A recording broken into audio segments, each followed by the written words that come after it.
Capítulo 9. Talvez pareça estranho, mas foi só quando James não apareceu para almoçar que eu percebi que algo não estava bem.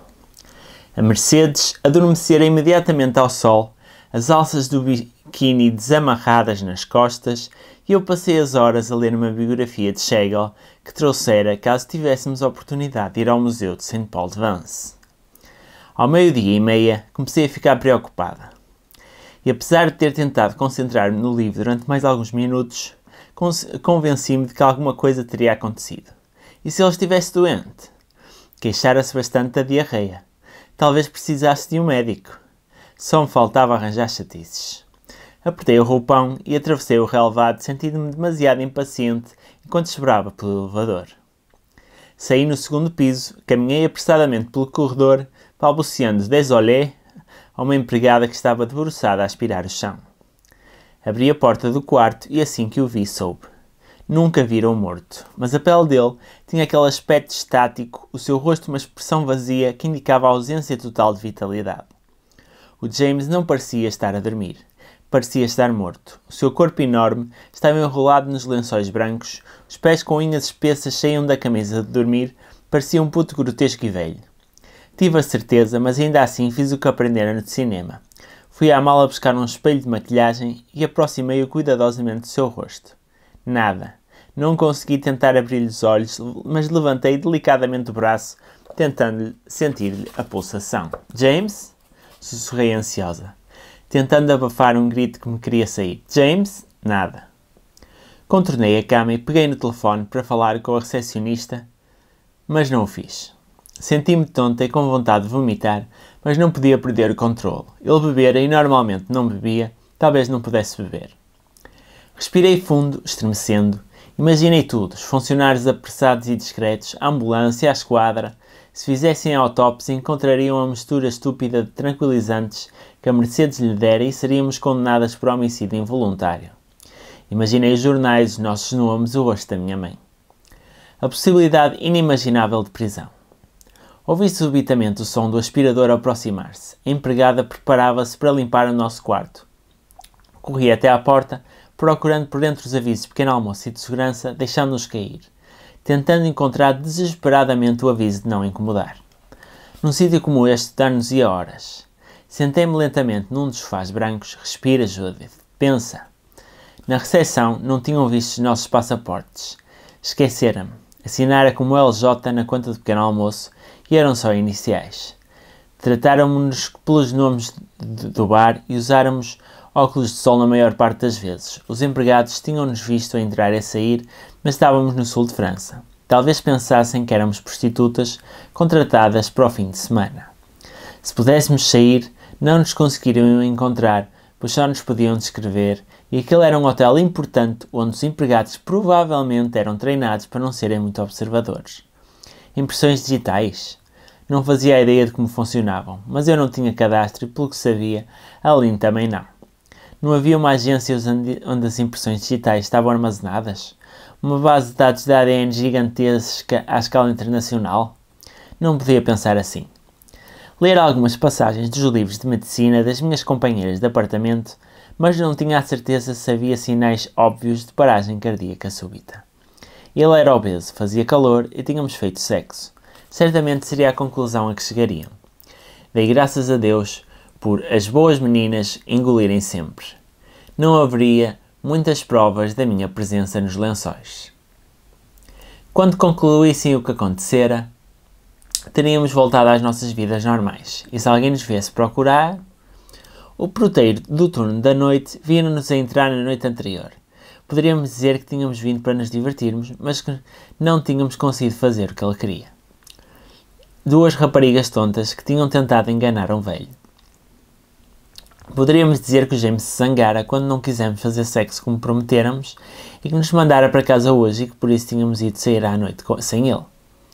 Não nos despedimos porque pensámos que estivesse a dormir furioso. Era plausível. Tirei o telemóvel do bolso do roupão e enviei uma mensagem à Aline pedindo-lhe que viesse imediatamente para o quarto. O meu polegar escorregou gordurosamente no ecrã. Ele era casado e a mulher chamava-se Verónica. Encontrá-la iam graças ao seu passaporte e talvez quisesse ser discreta para evitar escândalos. Talvez desejasse que o James tivesse um ataque cardíaco em breve.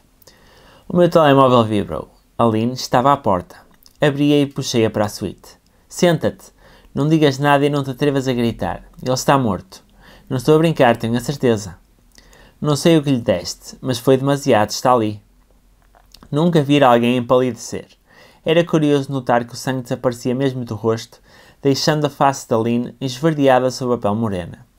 Fui à casa de banho, de onde trouxe uma toalha de linho que estava pendurada ao lado do bidé. Enrolei-a na minha mão e trouxe-lhe uma das garrafas pequenas de conhaque da minibar sem copo. Bebe. Aline bebeu o conhaque obedientemente de uma só vez e começou a chorar, afundando o rosto na manga do roupão. Não olhei para a coisa que estava na cama, limitando-me a pousar a garrafa vazia na mesa da cabeceira. Ele já tinha álcool no sangue, portanto isso não alteraria nada. Tentei falar numa voz o mais terna possível. Lynn, isto é mau, é muito mau, não podemos dizer a ninguém, percebes? Se dissermos é um crime, apesar de não termos feito de propósito. Podemos ir presas, diz-me que entendes. Aline acenou afirmativamente. Tinha um ar incrivelmente jovem. Eu trato disto. Queres que trate disto?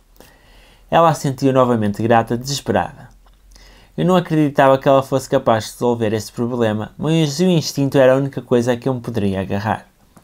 Só tinha de me certificar que as minhas ações eram tão rápidas como os meus pensamentos. Aline começou a ofegar. Os soluços que abafava na garganta transformaram-se em histeria.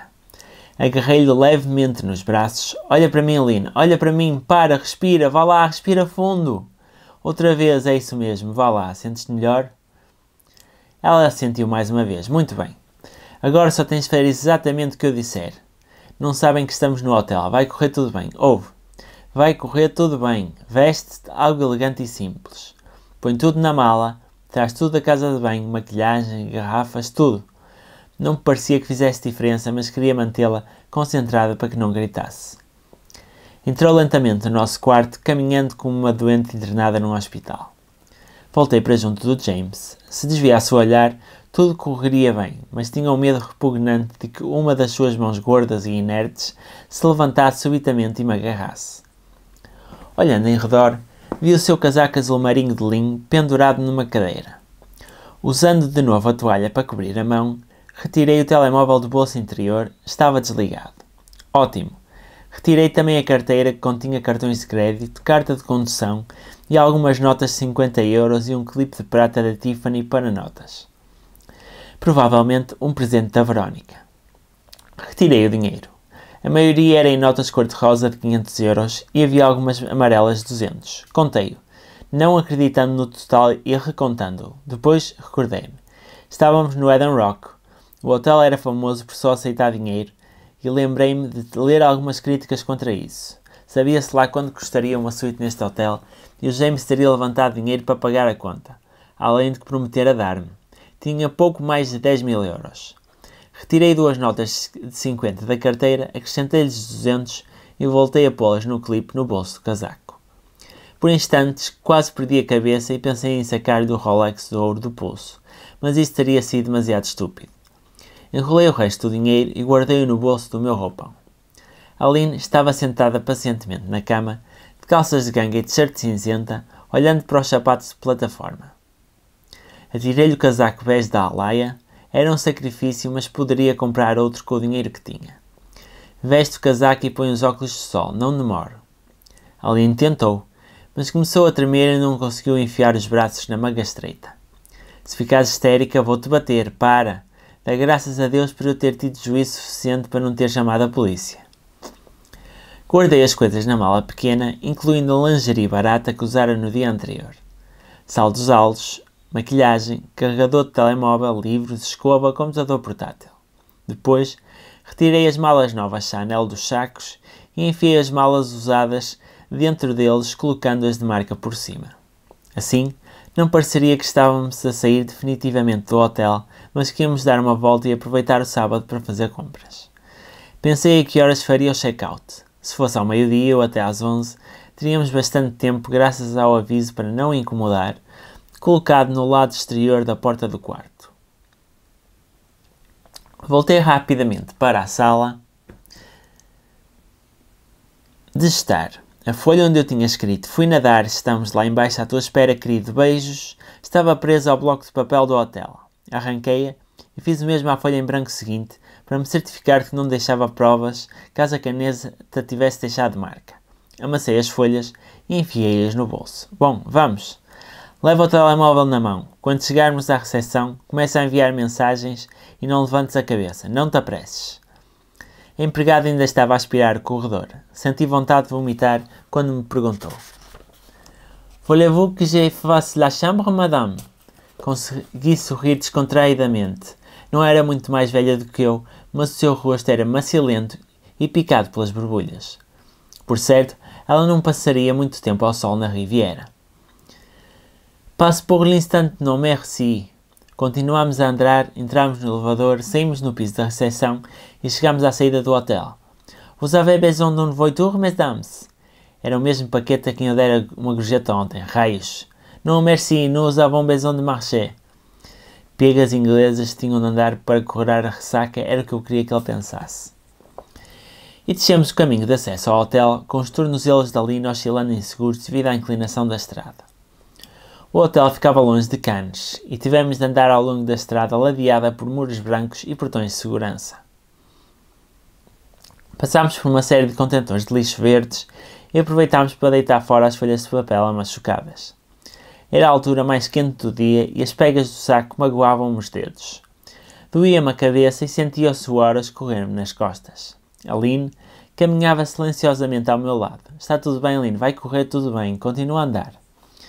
Chegámos ao final da estrada, junto à praia. À esquerda, ao longe, vimos as janelas do hotel a emergirem serenamente por entre as palmeiras que pareciam as pestanas de uma corista.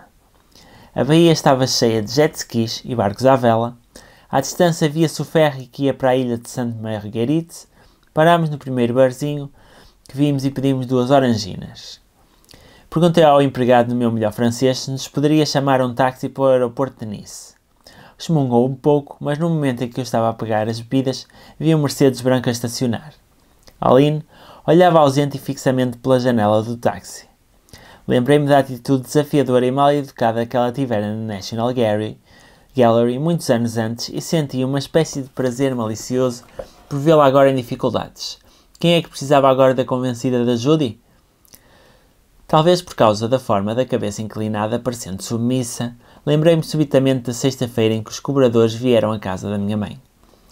Minha mãe não era uma alcoólica. Tentava aguentar-se em fosse qual fosse o emprego que tinha naquele mês. Levantava-se, quase sempre de manhã, porém por vezes não conseguia aguentar a bebida e bebia. Não para ficar alegre ou por irresponsabilidade, bebia um gole de cada vez rumo ao esquecimento abençoado. O que talvez tenha sido uma resposta perfeitamente razoável à sua vida. Lembrei que tinha acabado de a levar para a cama quando tocaram a campainha. Tapei-a com o cobertor cor-de-rosa e deixei-lhe uma chávena de chá e uma pequena bacia de plástico na mesa da cabeceira. Não fosse o quarto começar a rodopiar, quando ela fechasse os olhos. Eu devia ter 11 anos. Quem será, mãe? Ela não conseguia falar muito bem, mas ainda assim disse que deveriam ser os homens da loja onde comprar os eletrodomésticos. Há meses que não pagava as prestações e a loja queria-os de volta. "Queres que trate disto, mãe?" "Eu trato." "Obrigada, querida." Foi a única coisa que conseguiu dizer. Abri a porta com o uniforme da escola ainda vestido. Tentei dizer que não estava ninguém em casa além de mim e que não os podia deixar entrar. Não pareciam maus tipos, apesar do ar policial da roupa que usavam. Só estavam a tentar ganhar a vida como toda a gente. Até pediram desculpa por levarem o televisor da cozinha. Não usávamos a sala. Era só mais um espaço frio que custava dinheiro. Ficámos com o frigorífico, o fogão, a mesa e o sofá. Na altura, eu pensava que as cozinhas com móveis embutidos eram chiques e nós não tínhamos uma. Voltaram para levar o frigorífico, claro, apesar de retirarem primeiro a comida. Até foram gentis na forma como pousaram o pão, a compota e a vodka no sofá. Um deles voltou trazendo um pacote de milho congelado que estivera no congelador. Não consigo exprimir o aspecto vazio daquela sala. Os vizinhos saíram de casa para ver o que se passava. No dia seguinte, não se falaria noutra coisa no prédio. Fitei-os a tremer na minha camisa de poliéster do uniforme escolar, tentando manter um ar orgulhoso. Fiquei contente por a minha mãe não estar acordada para ver aquilo, pois talvez tivesse armado uma cena dando-lhes mais assunto para eles comentarem. Não voltaria a acontecer, pensei. Nunca mais voltaria a acontecer-me algo do género. Mas este não era o momento certo para eu ficar nostálgica. Fala, disse a Aline. Diz-me o que aconteceu a noite passada. Consegui fazê-la falar durante a viagem, soltando gargalhadas de vez em quando, como se estivéssemos a reviver as nossas aventuras. Eu queria que o taxista se lembrasse de nós como pessoas alegres, normais. Nem sequer fingiu que não nos tinha enganado no percurso para aumentar o preço a cobrar quando chegámos ao aeroporto. Por isso tratei-o de forma fria, enquanto pagava o que me pediu. Muito bem, disse eu, já na zona de check-in, desfrutando do ar-condicionado. Pus uma nota de 500 euros enrolada na mão da Lina. Toma, vai ao balcão da British Airways e compra um bilhete de ida para Londres. É sábado, por isso devem ter lugares. Quando chegares, não envies mensagens nem telefones a ninguém. Eu mando-te uma mensagem para dizer se está tudo bem. Não vou voltar ao clube e se alguém fizer perguntas, diz-lhes que conheci uma pessoa e que fomos de férias, para Ibiza. Tu pensas que estou em Ibiza, entendeste? Judy, não consigo perceber o que aconteceu. Não tentes, respondi, abraçando-a como duas amigas o fariam, a despedir-se. Vais ficar bem. E tu? Não te preocupes comigo, disse. Como se ela se preocupasse. Seus olhos ávidos já percorriam o balcão de venda de bilhetes à procura da British Airways. Quando chegares, age de forma normal, completamente normal. Vai esquecer-te que isto aconteceu, está bem? Avisei afastando-me rapidamente antes que ela tivesse tempo de dizer alguma coisa. Apanhei um táxi para o centro de Cannes e saí no Porto. Procurei um painel de rua com o mapa da cidade e encontrei o caminho para a estação ferroviária. A alça do saco da Chanel rebentou, entretanto, obrigando-me a levá-la como a uma criança contrariada. O comboio para Ventimiglia partiria dentro de 40 minutos. Pensei em guardas fronteiriços ou em tentar encontrar o consulado britânico e pôr-me à mercê de um jovem diplomata, mas forcei-me a recordar o cadáver de James, que ainda estava naquele quarto trancado com o cheiro fúnero das flores. Tinha tempo. Comprei um exemplar da Gala, uma garrafa de Evian e um maço de Marlboro Lights. Sentei-me com a revista aberta no colo, a fumar compulsivamente e escondida atrás dos óculos de sol. Não tinha planos, mas tinha 9.000 euros e estava a caminho de Itália. Não me permiti pensar em nada até o comboio atravessar a fronteira. Bebi pequenos goles de água e tentei parecer interessada nas vedetas francesas dos reality shows que desconhecia por completo.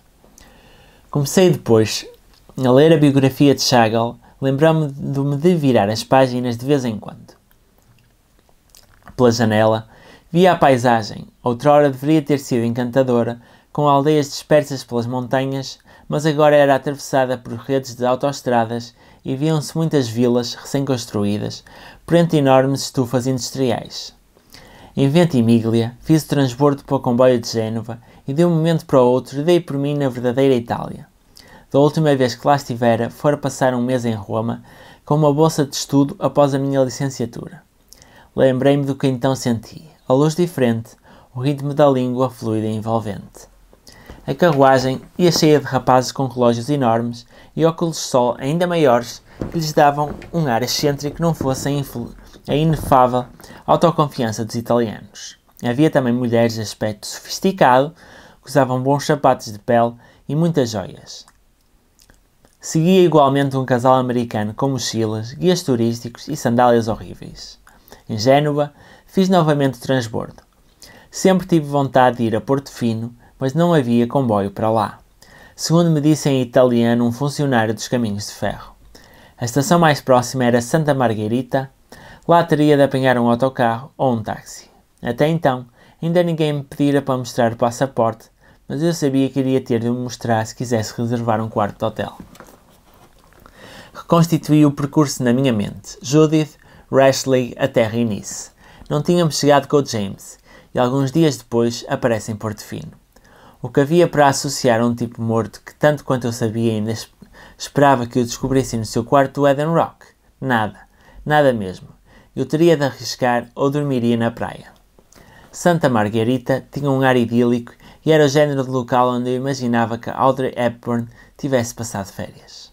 Casas antigas e altas, de fachadas amarelas e ocres, emolduravam uma baía dupla na qual se via uma marina, onde estavam atracados iates imponentes ao lado de barcos de pesca de madeira. O ar era puro, com um odor a gardénias, as crianças que corriam pela praia tinham um aspecto chique, com as suas blusas e calções, não havia uma t-shirt hedionda cheia de lantejoulas por perto. Enquanto descia a custo dos degraus de ardósia, cinzenta, da estação que davam até à praia, comecei a sentir-me farta de saco da Chanel com a alça estragada. Porto Fino poderia esperar. Precisava de tomar um duche e de mudar de roupa. Havia vários hotéis na primeira curva da baía, diante da zona pública da praia e da zona concessionada, com guarda-sóis vermelhos e brancos e espreguiçadeiras dispostas em linha reta, como só os italianos sabem fazer. Nem pensei. Entrei no hotel mais próximo e reservei um quarto. Falei em inglês, acreditando que assim chamaria menos a atenção.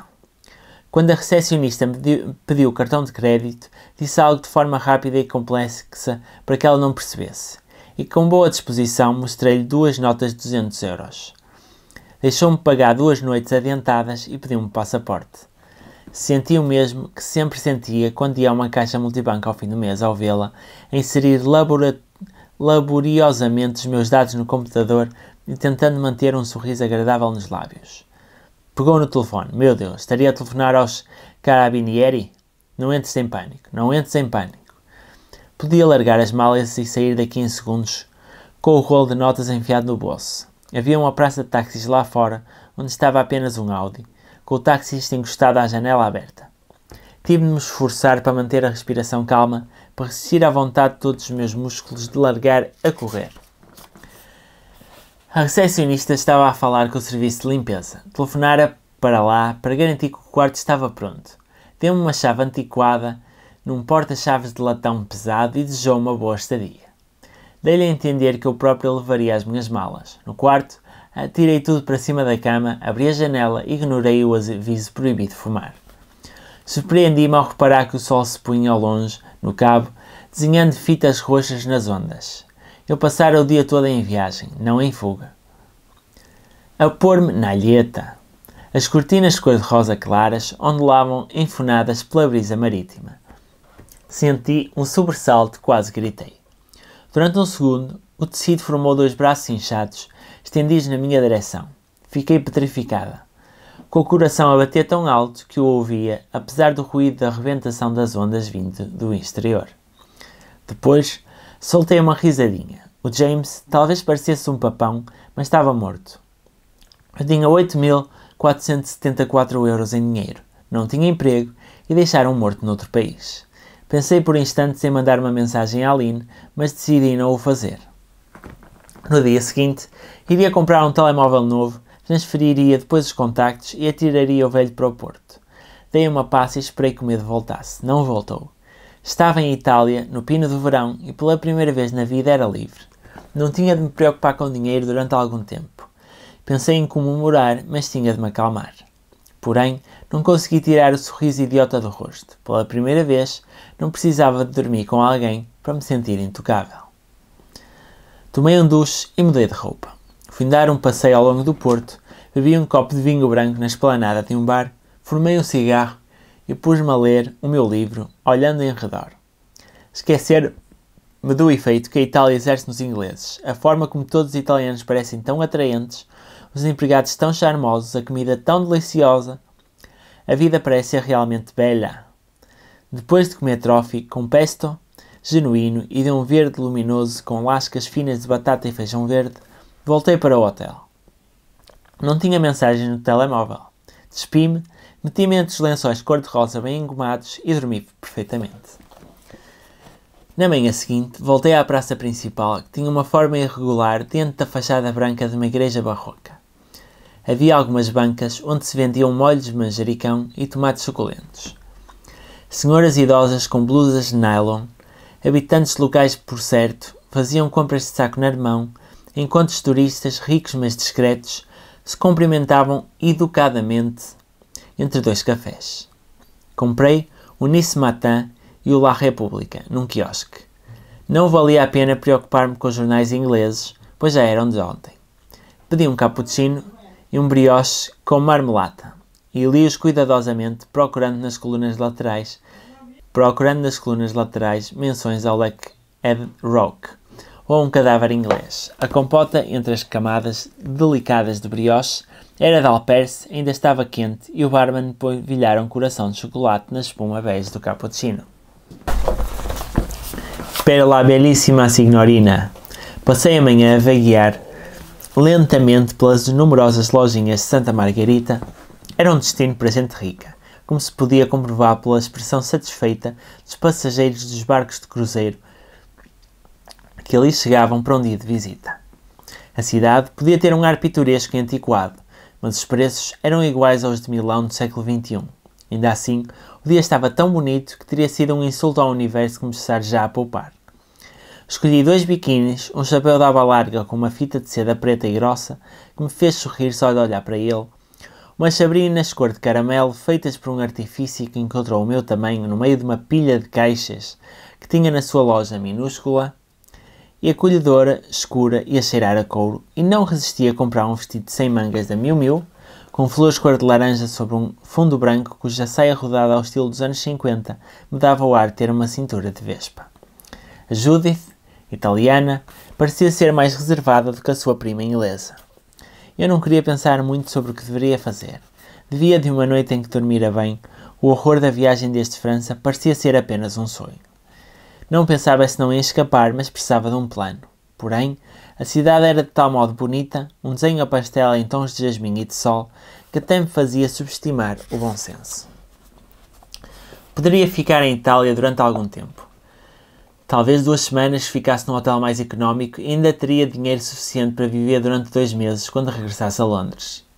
Algumas notas de 50 de coitado de James ainda estavam na minha conta poupança. Hesitei por instantes e depois comprei um cartão de telemóvel pré-pago numa tabaqueria e deixei uma mensagem de voz a uma das raparigas com quem partilhava o apartamento. Não me dera ao trabalho de dizer que ia de férias, e nem passou pela cabeça que elas quisessem saber, mas talvez reparassem passado algum tempo.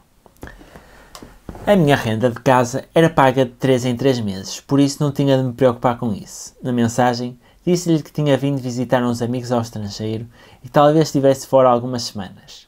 E não me esqueci de lhe desejar boa sorte para os exames de verão. Numa viela, longe do porto, onde os restaurantes elegantes davam lugar aos agentes imobiliários e às lojas de eletrodomésticos, encontrei uma loja de telemóveis e substituí o meu. No hotel, pedi a palavra passe do Wi-Fi e usei o telemóvel novo para dar uma vista de olhos aos jornais ingleses online. Nada. À tarde, fui à praia. Estava cheia de adolescentes que olharam fixamente para mim, mas não me incomodaram. Depois, tomei um duche para ir tirar o sal do cabelo, pus o vestido novo e usei uma maquilhagem suave, rímel, batom de brilho, blush. Bonita, mas sem dar nas vistas. Tive vontade de perguntar ao taxista se estava a gozar comigo, quando me disse que teria de pagar 50 € pelo percurso de 5 km até Porto Fino, mas ele olhou mal disposto para mim e disse: "Cozy?" Ele tinha uma espécie de monopólio, imaginei. As pessoas ficavam no Splendid, não apanhariam um autocarro nem mortas. A estrada estendia-se por uma faixa tão estreita entre o mar e os íngremes penhascos que só podia passar um veículo de cada vez. Ficámos presos na hora de ponta da Ligúria, entre Porsche todo-terreno e BMW, conduzidos por mamãs enervadas de enormes óculos de sol, os bancos traseiros cheios de crianças cobertas de areia e amas filipinas de expressão triste. O taxista blasfemou e tamborilou com os dedos no volante, mas não me importei. Pela janela sentia a fragrância das figueiras que cresciam junto às enseadas rochosas de água cor de esmeralda e por entre os seus ramos vislumbrava vilas magníficas do século XIX. Tinha lido informações sobre Porto Fino. Agradava-me saber que as pessoas que achavam isso importante diziam que os melhores bellinis do mundo eram feitos aqui, e não no Harry's Bar em Veneza. Eram verdadeiramente patéticas as pequenas coisas a que eu me agarrava. A praça da pequena vila piscatória aparecera frequentemente nas revistas cor-de-rosa que eu lia no Stade Club. A Beyoncé a descer com insegurança de um iate e o Leonardo DiCaprio a franzir o sobrolho por baixo de boné, porém, as fotografias dos paparazzi não mostravam como a praça era pequena. Uma única rua dava acesso a um espaço pouco maior do que um campo de ténis, mas um campo de ténis rodeado de lojas de Dior e de camisolas de cachemira. Atravessei a praça, entrei no café, no lado esquerdo, e pedi um Bellini, a um empregado de cabelo grisalho com um ar muito clássico. Claro que era um clichê, mas toda a vida de Porto Fino parecia ser um clichê. A ideia que todos temos do bel país. O empregado de mesa voltou com um copo com polpa de pêssego de uma cor de rosa níveo. Abriu meia garrafa de Veuve Clicquot e misturou delicadamente champanhe com néctar do fruto. Colocou pratinhos com presunto, alcaparras, crostini e bocadinhos de parmesão em redor do cocktail. Provei. Era delicioso. O tipo de bebida que se podia beber até nos esquecermos de nós próprios. Mas bebia devagar, a olhar para o último ferry, com um turista que se afastava do porto, num frenesim de telemóveis japoneses a tirar fotografias. O sol ainda brilhava forte, mas suave, e amaciava o céu atrás do promontório a oeste da vila coroada pela igreja, que fazia lembrar um bolo de casamento. Lambi o sal e o sumo de pêssego dos lábios, um Instagram sensual. Sabia que me deveria sentir triste com o que acontecera ao James, mas se não tivesse sido a sua morte a proporcionar-me aquele momento, eu nunca teria desfrutado dele. Um belíssimo barco de madeira atracava no cais. Era um daqueles barcos tradicionais de pesca e genoveses a que chamam gozzi, com bancos bonitos almofadados elegantes e um toldo branco. Um pequeno grupo de pessoas da minha idade desembarcou, agradecendo ao piloto, que vestia apenas uns calções de ganga e tinha um chapéu de marinheiro, do qual saíam algumas madeixas de cabelo de um louro improvável. Lembrei-me que os vikings tinham velejado ao longo desta costa muitos séculos antes e que italianos louros e de olhos azuis não eram raros por aqui e na Sicília. Fiquei fascinada com o grupo de 4 homens e 2 mulheres. A forma como avançavam revelava uma pose descontraída, como se o facto de estarem em Porto Fino não tivesse nada de especial, como se ignorassem que era o sonho de muita gente que vive nos arredores das nossas grandes cidades, nos seus percursos de casa para o trabalho. Sentaram-se numa mesa próxima da minha, puseram-se a fumar, pediram as bebidas e começaram a fazer telefonemas, pelo que consegui ouvir, para combinarem em casa de quem iriam jantar com outros amigos. Observei-os. As raparigas não eram propriamente bonitas, mas tinham aquele ar requintado fruto de várias gerações abastadas, pernas compridas e tornozelos finos, cabelo brilhante, dentes perfeitos e não usavam maquilhagem. Uma delas trazia a camisa do namorado, presumi, por cima do biquíni com um monograma discretamente visível nas dobras de linho, e a outra vestia uma túnica branca, bordada, e sandálias da marca Manolo, de camurça verde, sem salto, e já um pouco riscadas, que eu sabia custarem no mínimo 500 euros. Senti-me um pouco crispada por ter reparado nisso, porque obviamente uma rapariga como ela nunca prestaria atenção a tal coisa. Os homens de tipo semelhante tinham o cabelo escuro e espesso pelo colarinho, ombros largos e magros, como se não tivessem feito mais nada na vida, senão esquiar, nadar e jogar ténis, o que muito provavelmente não tinham. Havia na atitude destas pessoas algo de inato, comparados a Aline e a mim. Com as nossas roupas requintadas, a que faltava simplicidade, eles tinham um ar natural, o que nenhum cartão de crédito conseguia comprar. Era o aspecto das pessoas verdadeiramente ricas, pensei, como se nunca, mas nunca mesmo, tivessem de esforçar para o ter. Rodei o meu copo e continuei a observá-los até se levantarem e afastarem. A rapariga da camisa entrou num edifício do outro lado da praça e, alguns minutos depois, apareceu num terraço por cima da loja Dior, a falar com uma empregada que usava um uniforme cor-de-rosa claro. Talvez tivessem combinado fazer o jantar em casa dela, não que tivesse de ir às compras, cozinhar ou lavar a louça. Eu não gostava destes pensamentos, eram amargos. Estava demasiado habituada a estar do lado de fora a olhar para dentro. O bar começava a encher, sobretudo com alguns casais americanos demasiado vestidos, talvez hóspedes do Splendid, lá em cima no cume da montanha, que tinham vindo de dar um passeio para tomar um aperitivo. Pensei em tomar outra bebida, mas a conta deixava de dar num pires pequeno, já ia nos 40 euros. Talvez pudesse voltar a Santa Margarita a pé, pelo caminho pedonal de Madeira. Deixei 2 notas e algumas moedas em cima da mesa, preparando-me para sair. Havia 3 barcos enormes, ancorados no lado direito do porto, absurdos pelas suas dimensões, como baleias num aquário de peixinhos dourados. 2 membros da tripulação, com calções brancos pelos joelhos e cintos de couro polido, baixavam uma prancha de desembarque de um dos barcos, o maior. As linhas pesadas e o tom mate do casco, que parecia carvão revestido a borracha, davam-lhe um ar quase militar, como se pudesse desaparecer sob as ondas para transportar o vilão de um filme de James Bond para um esconderijo subaquático. Era um barco feio, mas impressionante. Um minuto depois, surgiram 2 pares de sapatilhas Nike a descer, seguidas de pernas com calças leves e t-shirts garridas e com enormes logotipos da marca. Os 2 homens que usavam estas roupas tinham os telemóveis colados às orelhas, indiferentes ao que os rodeava. Pensei que talvez nem soubessem onde estavam. Ao vê-los mais de perto, reconheci o Steve. O mesmo Steve em cujo barco eu estivera em Antibes apenas 2 noites atrás. E então, algo mudou. A atmosfera meio adormecida que me rodeava foi bruscamente atingida por uma descarga de adrenalina tão forte que pensei que toda a gente na praça a teria sentido. As cores suaves da paisagem intensificaram-se, ganhando como uma vida tropical à medida que os 2 homens se aproximavam. O meu cérebro vibrou desperto porque vira subitamente o que isto poderia representar para mim. Respirei fundo e levantei-me da mesa devagar. Era o que os ricos faziam, não era? Estavam sempre a cruzar-se em St. Moritz, em Medjev, na ilha de Elba ou na de Pantelleria. Tinha de me comportar como um deles. Descontraído e informal. Pus os óculos de sol dentro da mala. Eles dirigiam-se para a zona de restaurantes com tolos verdes dentro da doca. O Puni era mais um sítio famoso sobre o qual já lera alguma coisa. Continuei a caminhar de forma a cruzar-me com eles em diagonal, deixando que a saia rodada quase roçasse nas pernas de Steve. Ele ainda estava a enviar uma mensagem de texto. Virei-me e os nossos olhares encontraram-se. Steve? Ele ergueu a cabeça, tentando lembrar-se de quem eu era. Aproximei-me confiante e beijei-o no rosto. Sou a Laura. Conhecemos em Antibes. Ah, sim, Lauren. Olá, como estás? Parecia pelo menos que me tinha reconhecido. Cumprimentei o outro, o companheiro da jacuzzi da Lynn, que pelos vistos se chamava Tristan, o que nunca imaginei.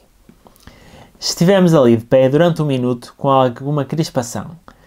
Fazer conversa não era claramente algo que o Steve gostasse, mas eu não podia perder esta oportunidade. O Steve ainda não sabia, mas estava prestes a ser o meu Lancelot. Foi uma noite super divertida aquela, não foi? Sim, foi. Meu Deus, nunca mais íamos sair disto. A minha amiga, a bem dizer, é mais uma conhecida que amiga. Voltou para Londres.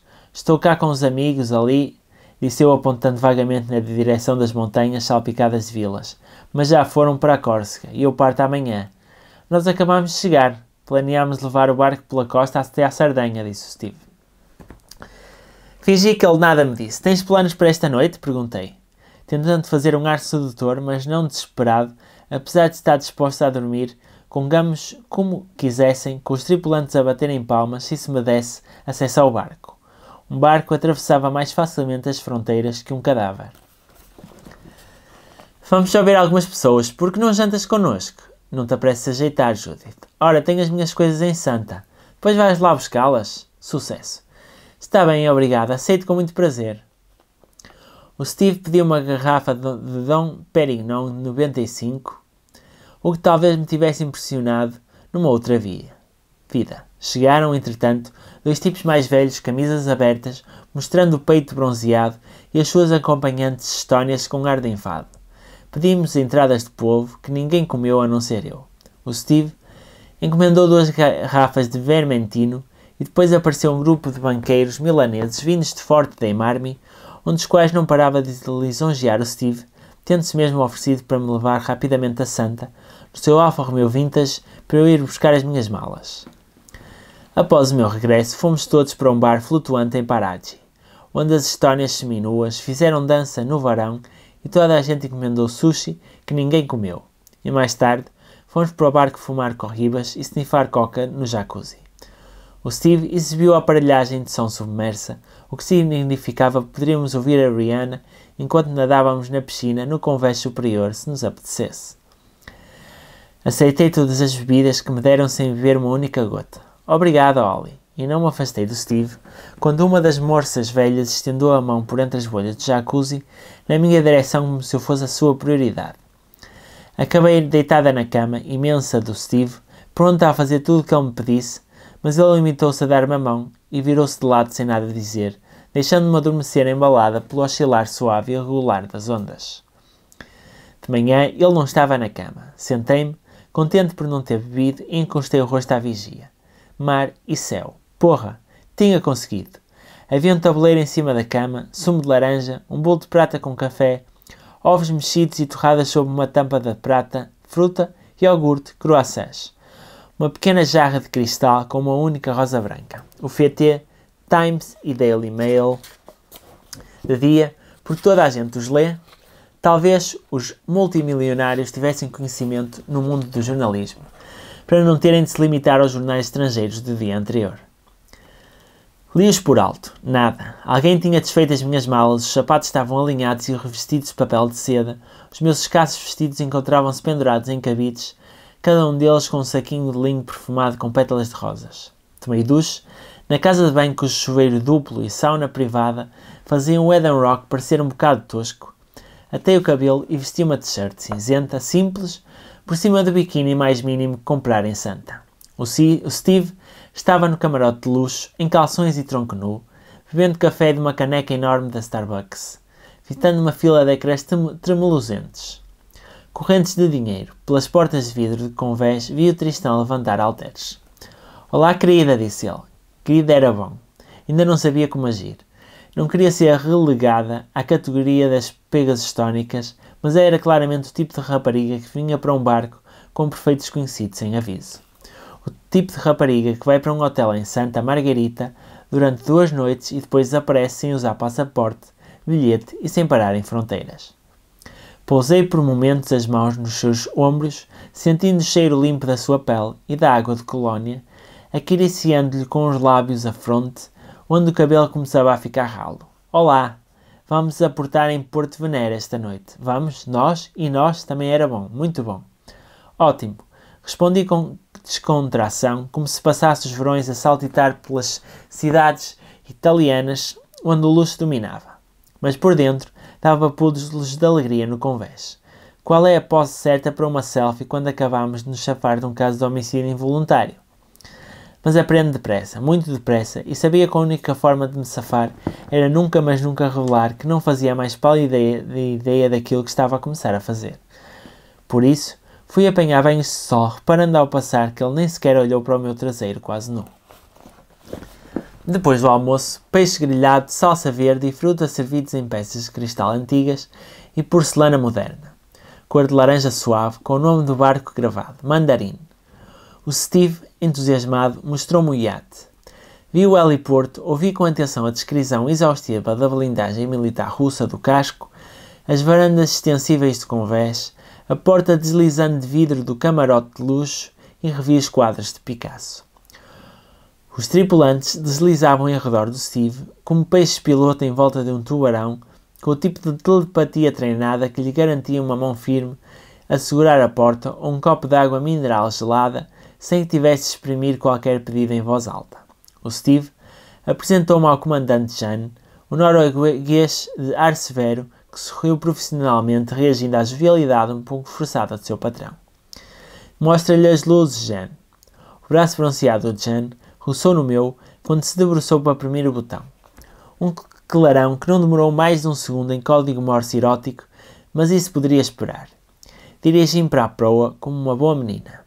Apesar da luz do sol, as sombras escuras na água em redor do iate brilharam subitamente com uma luz rosada de néon.